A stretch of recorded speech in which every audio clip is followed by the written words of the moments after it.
بسم الله الرحمن الرحیم. السلام علیکم ورحمة الله وبرکاته. ګرانو زده کوونکو، الله جل جلاله دې وکړي چې ټول روغ جوړ او خوشحاله اوسئ. ګرانو زده کوونکو، د دې څخه مخکې درې سورتونه ویلې چې د سورت د اخلاص، سورت د کوثر او سورت د الکافرون. دا ټول سورتونه موږ ویلې مکي دي، ټول په مکې مکرمه کې نازل شوي.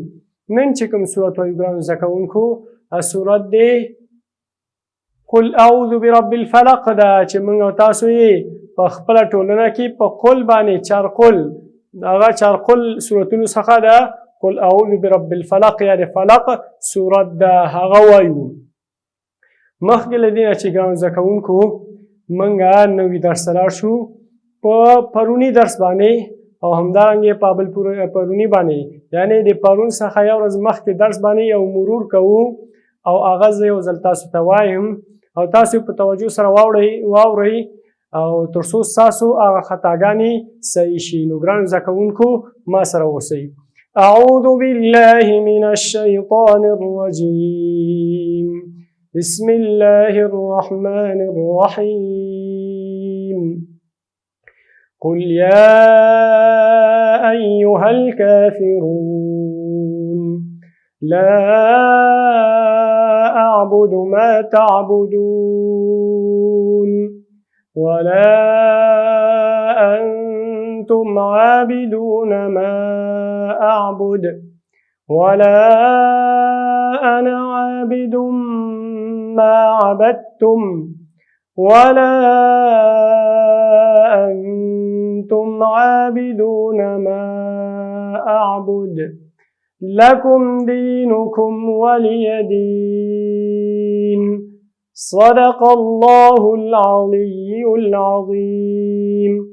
ګرانو زده کوونکو، دا زموږ او ستاسو د سورت مخکینی درس. اوس راځو په نوي درس سره چې زموږ او ستاسو نوی درس څه شی دی؟ د فلق سورت ده. کوم سورت ده؟ د فلق سورت ده ګرانو زده کوونکو. مضمون مو قرآن کریم دی. د قرآن کریم څخه کوم سورت وایو؟ د فلق سورت وایو ګرانو زده کوونکو. او صفحه د درس مو ګرانو زده کوونکو کتابونه راواخلئ. څومه صفحه ده ګرانو زده کوونکو؟ څلورمه صفحه ده. په څلورمه صفحه کې تاسو کوم سورت وینئ ګرانو زده کوونکو؟ د فلق سورت ګورئ چې د فلق سورت څو آیاته ده؟ 15 آیاته ده ګرانو زده کوونکو. څو آیاته؟ 15. ګرانو زده کوونکو، د دې لپاره چې د دې سورت حفظ کول تاسو ته اسانه شي، نو ګرانو زده کوونکو نن به موږ تاسو 3 آیاته وایو تر څو یې صحیح یاد کړو، تر څو یې په تجوید سره یاد کړو او تر څو په عربي لهجه سره قرآن ولولو او سبا به دوه نور ورسره یو ځای کوو. انشاءالله بیا به صورت مکمل زموږ حفظیږي.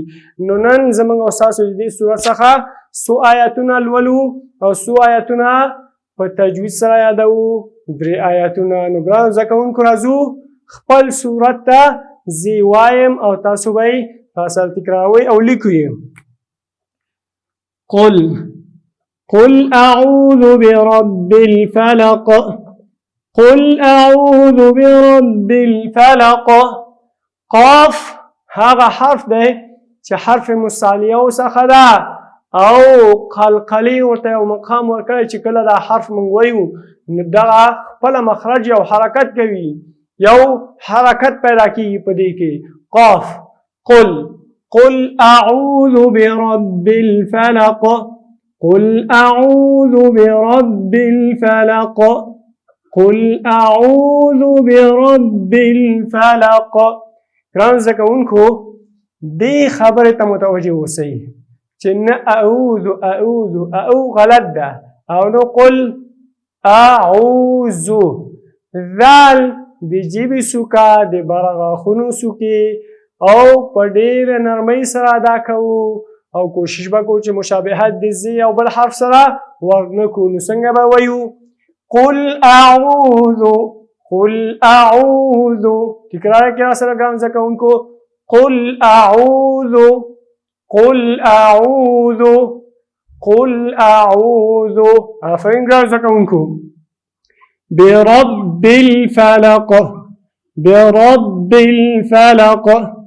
برب الفلق را ډکه وایو شبه مستعلی حرف ده نو حالت لوجه نه چې زبر دی دا به موږ ډکه وایو نو چې به وایو قل اعوذ برب یو خبره ګرانو زده کوونکو یاده ولرئ چې دا بعضې خلک دا را ډېره زیاته غلطه وایي لکه برب را مشابهت دا شبه د تکریر ده یعنی تکریر حقیقي نه ده بلکې مجازي تکریر ده چې کله دا وایو نو که د ژبې شا په دې کې داخله نه کړو نو دا به بیا حقیقي تکریر ته ځي نو څه به جوړېږي قل اعوذ برب را نه بلکې وا مشابهت به د تکریر سره وي لکه څنګه چې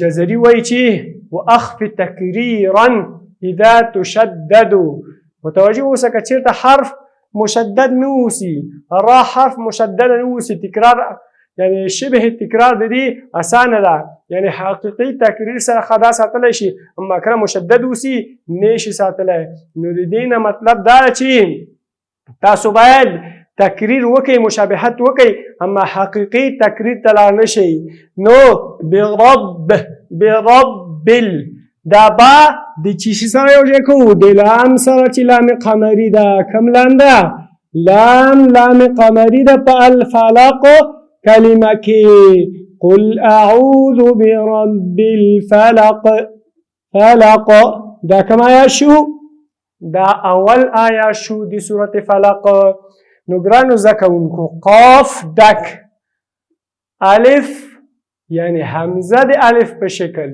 دلته چې موږ الف ګورو دا غلطه خبره چې الف زول لري ولې مخکې موږ په مخکیني درسونو کې ویلې چې الف به په منځ او اخر کې راځي نو حمزه د الف په شکل او واو مد عین به اوږد وایو ذال به د ژبې په سوکه او را به ډکه وایو با مشدده ده زور به ورکوو د شونډو لمدې حصې به کلکې سره یو ځای کوو بیا به دا بې د لام سره یو ځای کوو چې لام قمري ده او بیا به دغه حرف د قاف چې قلقله لري او د قلقلو د مرتبو څخه یعنی د قلقلې څو مراتبو درې یا څلور دویمه مرتبه ده مشدد نه ده فلق غلط ده فلق شی فلق نو ما سره ګران زده کوونکو تکرار کوي قل اعوذ برب الفلق قل اعوذ برب الفلق تکرار کوي ګران زده کوونکو قل اعوذ برب الفلق ورپسې آیات ته ځو ګران زده کوونکو من شر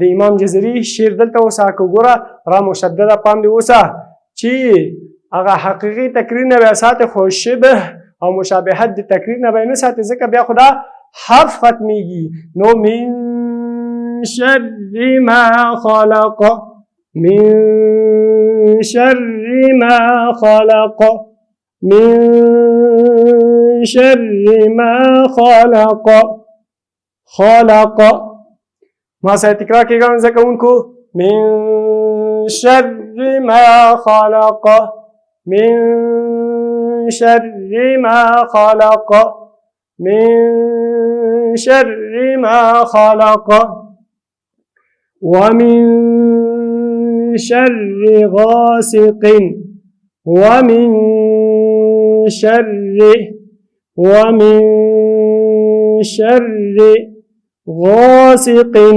غاسق ومن شر غاسق إذا وقب ومن شر غاسق إذا وقب إخفاكو الراء مشدده شبه او مشابهت دی تکریر کوو حقیقي تکریر نه ساتو غاین ډکویو او ډېر زیاتې ډکویو ځکه چې وروسته ترې هغه نه چې راغلی د الف راغلی سقن اظهار کوو دوه زیرونه وروسته همزه د الف په شکل راغلې ده او کسره یا زیرداره ده. ذال به صحیح ادا کړو د ژبې په سوکه وقب قلقله کوو. نو ګرانو زده کوونکو موږ نن په سورت فلق کې څو آیاتونه ویلي؟ ګرانو زده کوونکو موږ نن په سورت فلق کې 3 آیاتونه ویلي. نو ګرانو زده کوونکو ما سره تکرار کړئ. أعوذ بالله من الشيطان الرجيم بسم الله الرحمن الرحيم قل أعوذ برب الفلق قل أعوذ برب الفلق قل أعوذ برب الفلق من شر ما خلق من شر ما خلق من شر ما خلق ومن شر غاسق إذا وقب ومن شر غاسق إذا وقب.